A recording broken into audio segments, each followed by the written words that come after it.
Ito pa, LC. Ito, Mga pre. LC pang mga big boys Ito, na yan. pre. Ito.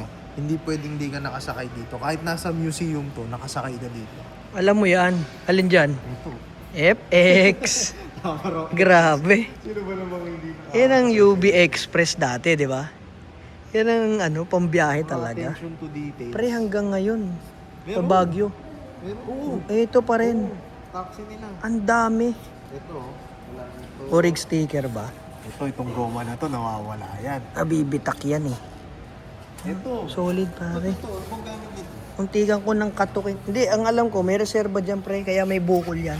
Tama ba? Oo, yan. Tama nga. Galing, Oo. Sabi sa'yo eh, nandiyan yung reserva. Kaya yung may Yan, bukol. bihira na yung nag-design ng ganyan yan. Nagkaganto kami, naalala mo? Kulay blue? Oo. Sa Portesa. Saka ngayon lang ako nakita nung... Lakas sagas eh. 200, paseyo eh. Loob. Ganda, no? Naka-wood panels. Oh. Sariwa. Ang ganda rin magtama raw. Lalo yung 2C. Yung diesel pre. Kasi ang daming sa kanya. Gas yan, malamang. Oo. 7K oh. Yung 7K. ganito, ano pa? Carburador. Carb. Oo. Kasi Sa Revo lang kasi yung FI. Pero top na to, palagay ko. Kasi 5K lang usually. 7K to eh. Top of the line na yata yan. Kaya may kahoy siguro. Ito, ang ganda rin. No? Two-door pre. Prado. Ay, ito 1KZ oh. O kaya, inaanap mo 1KZ. Same engine sa Crown natin. Tsaka doon sa Revo. Sa Revo mo. Ayan, Prado. kaya Prado yung pinangalan natin. Revo na Prado. Bakit talaga naman? Ganda pre, two-door. Pero ano, no, haba no. Oh, taas. Ganda ng build. Mukhang naka-lift pre. Saka 4x4 siya. Tingnan mo yung spring, dilaw. Kaporma na eh. Ito rin oh, dilaw na yung shock oh. Grabe, ang gaganda. Nakaka-inosente itong mga ganito. Two-door din oh. 22R, di gasolina. Kung di ako nagkamali, 22R ginamit din sa macho yan eh. Pre, 2-door na 1, 2, 3, O 21R yun. 5, 6. Madaming upuan.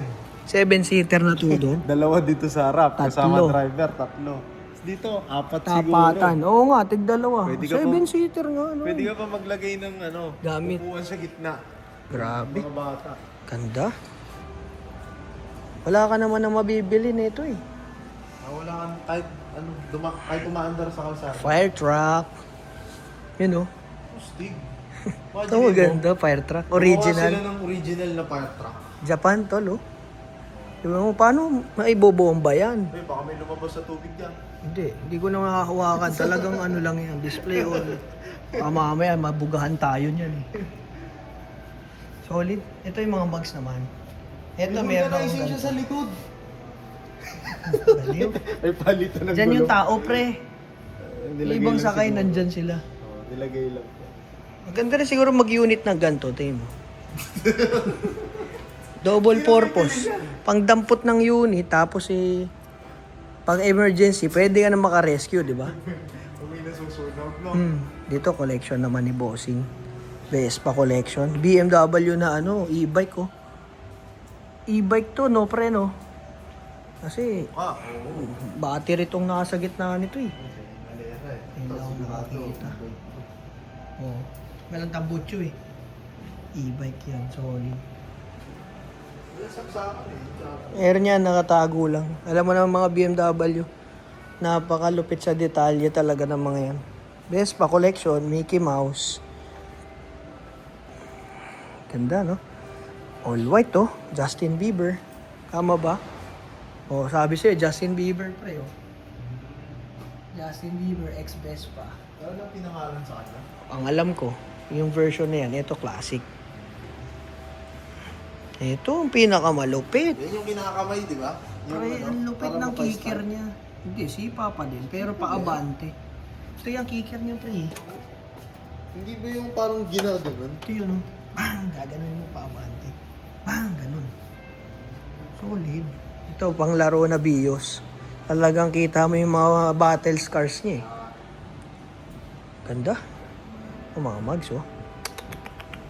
Tama raw. Parang gusto ko tuloy magtama raw, no? May isa pang legendary dito. Gusto ko tama raw, pre, yung FB type. Ay, Dar na yun, pre. Oh, yun. Ito, Light Ace, legendary. Napakakinis. Parang original paint ang datingan, no? Si Renz dyan. Shoutout kay Renz Espino. Si Renz, Meron siyang ganito eh. Ewan ko lang kung nasa kanya pa. Parang si wala. Papi. Benta na. 5K engine. Kinis. Ito, pre, yung Light Ace ngayon, kung binuhay nila, tas ganito ginawa nila, sold out yun. Pati yung loob. Ang dami kasi makakasakay dyan eh. Mas dinisel man lang sa akin.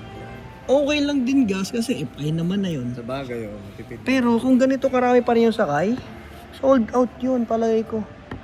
Kasi yung ginawa nila ngayon sa Light Ace, parang pang cargo, pick up, tapos yung close yung likod. Yun ang kasi ang demand niya Hindi, tsaka baka makakalaban ng Grandia eh. Kasi ang dami na makakaupo. Parang minivan talaga, literal. Legit oh. Kala ko nga, ano nila eh. Ulitin nila yung ganitong Light Ace. Pero, iba yung lumabas. Pero okay din. Ang ganda din. Ito, Lord. Wagon. Ikaw, meron kanyang dati Town Ace. Ano nito, Blue. Shoutout doon sa mga kaklase ko na nilaglag yung pinto no. High school yata, college. Ito yung kaliwat kanan eh, no? Double ang pinto niyan, left and right. Tinan yung Light Ace, isa lang. Ayan, no? Kabilang side lang. Ito, Town Ace, kabilaan. Meron ako dating ganito, diesel, naalala mo. Kulay blue din, tapos ginawang army green. Diesel na ganito? Ganito. Ah, ganito? Oo, ginawang army green. Yung Ninja Turtles nga kung tawagin natin. Ito. Kuya Jimmy Rotor, naalala ko rito. Tsaka si Ate Gigi. Ganto ang kulay nung kanila. Ganda. So malangit si Kuya Jimmy. Napakabait na tao yan. Ayun lang muna mga kaibigan. Sa araw na ito, sana ay nabusog ang inyong mga mata. Sa ating part 1, part 2, part 3. Ayun, salamat sa napakabait na mga staff ng R Garage, R Cafe. Magkarera doon, pre. Pwede, try natin. Kasi bawal sa expressway eh. Dito, pwede tayo dito na humataw. lang. Tara. Dito na lang kita sisibakin. Wag. Alam mo naman, hindi tayo racer, lover tayo eh. Bios. Kaso, Ganda. kanan, tama. Oo, same yan. Tanong natin kay ate kung paano. Thank you so much. Napakabait ng mga staff dito. Shoutout sa inyo.